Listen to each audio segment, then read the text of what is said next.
오늘도 좋은 아침입니다. 우리 같이 하나님 앞에 기도하고 예배를 시작합니다. 하나님, 새날이 밝았고 하나님이 주신 선물과 같은 이 날을 말씀으로 하나님께 순종하며 또 하나님이 주시는 기대감을 가지고 소망 속에서 살기를 원합니다. 하나님이 아니시면, 하나님의 말씀이 아니면 우리가 얻을 소망도 없고 기대도 없습니다. 그러나 불러주시고 우리를 자녀 삼아주시고 이 아침에도 말씀을 주시니 하나님 앞에 간절함으로 또 기쁨으로 이 예배를 씁니다. 하나님, 우리와 함께하여 주옵소서. 예수님 이름으로 기도합니다. 아멘. 오늘 우리에게 주시는 말씀은 마가복음입니다. 마가복음 1장 9절에서 15절까지의 말씀입니다. 마가복음 1장 9절에서 15절까지의 말씀입니다. 마가복음 1장 9절부터 우리 15절까지 같이 읽겠습니다. 그때 예수께서 갈릴리 나사렛으로부터 와서 요단강에서 요한에게 세례를 받으시고 곧 물에서 올라가실새 하늘이 갈라짐과 성령이 비둘기같이 자기에게 내려오심을 보시더니 하늘로부터 소리가 나기를 너는 내 사랑하는 아들이라 내가 너를 기뻐하노라 하시니라. 성령이 곧 예수를 광야로 몰아내신지라. 광야에서 40일을 계시면서 사탄에게 시험을 받으시며 들짐승과 함께 계시니 천사들이 수종들더라.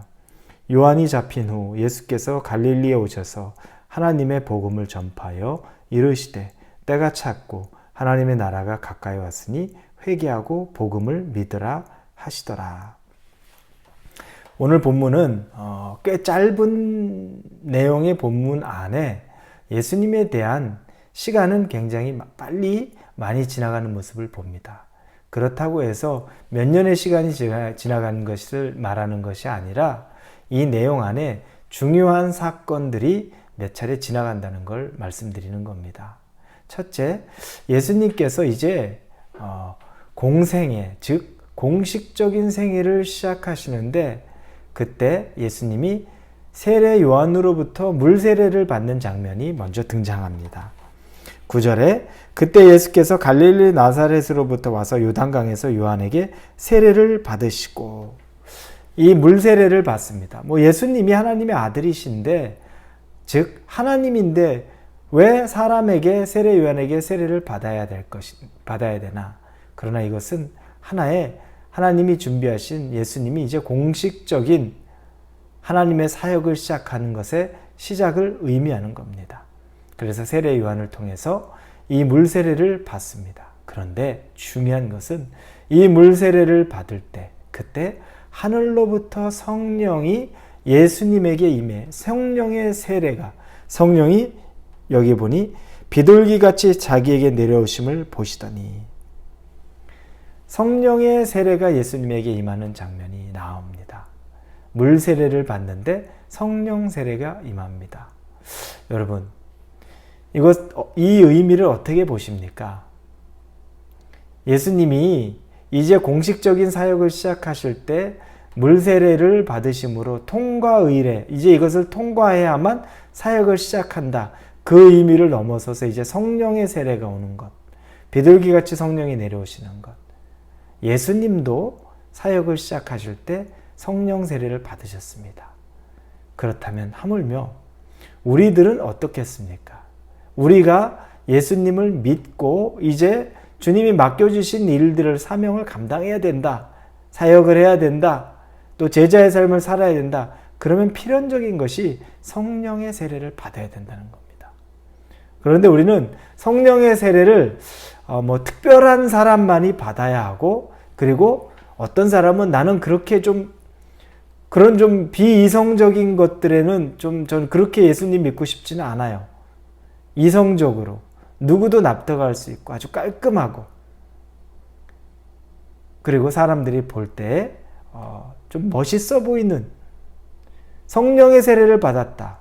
성령을 받았다. 그러면 아주 이성적이지 않고 감정적이어 보이고 그리고 뭔가 사람들이 볼 때 조금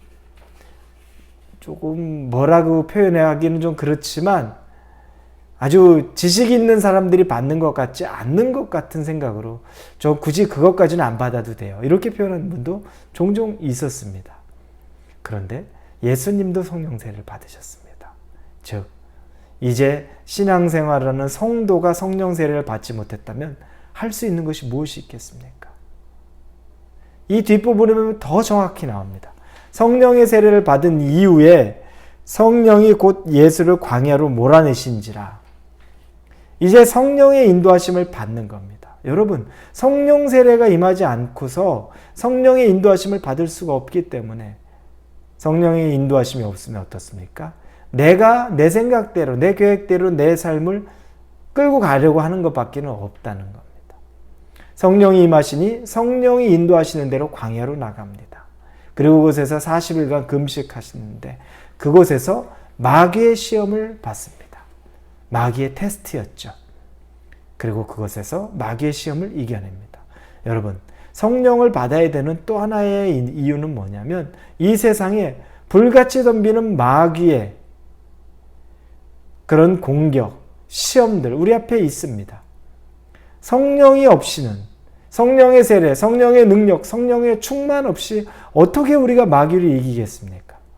예수님이 마귀를 이기는 것, 성령의 세례를 받고 성령의 이끌림을 받아서 또 성령이 함께 하심으로 예수님 마귀를 이겨냈습니다.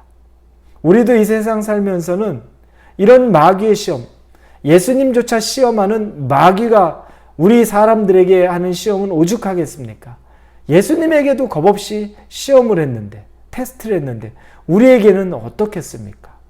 하물며 얼마나 더 우리를 넘어뜨리려고 하겠습니까? 그런데 그것들을 이겨낼 수 있는 힘은 성령밖에는 없다는 겁니다. 성령의 능력 없이는 이 마귀의 테스트, 시험을 이길 재간이 없습니다. 그렇게 해서 예수님은 광야에서 마귀의 시험을 이겨내니 천사가 그분을 수종들었다라고 본문에서 이야기합니다. 그리고 나서 마지막 14절 15절에 보니까 이제 세례 요한은 잡히고 예수님께서 공식적으로 그분의 하실 일을 하는 겁니다. 그 일이 하나님의 복음을 전파하여 15절에 이르시되 때가 찼고 하나님의 나라가 가까이 왔으니 회개하고 복음을 믿으라 하시더라. 이제 예수님께서 복음을 전하기 시작하는 겁니다. 우리가 오늘 성령에 대해서 살펴보고 예수님의 사역에 대해서 살펴보고 그리고 그건 하나님 나라의 복음을 선포하는 겁니다. 우리가 마귀의 시험조차도 세상에서 사는 나를 유혹하는 것조차도 이겨내지 못하면 어떻게 우리가 주님의 이름으로 사실은 복음을 전하고 전도하고 주님께 쓰임받을 수 있겠습니까? 참 어려운 문제입니다. 그런데 우리는 너무 순진하게 성령에 대해서 그렇게 성령의 능력에 대해서 잘 인정하지 못하고 알지 못합니다. 예수님이 이 모든 것을 이겨낸 이후에 이제 복음을 전파하기 시작합니다. 우리도 주님 나를 사용해 주십시오. 나를 써 주십시오. 우리가 말은 이렇게 하지만 성령 세례, 성령 충만함이 없이는 사용될 수도 없고 쓰임받을 수도 없고 마귀를 이겨내기도 어렵습니다.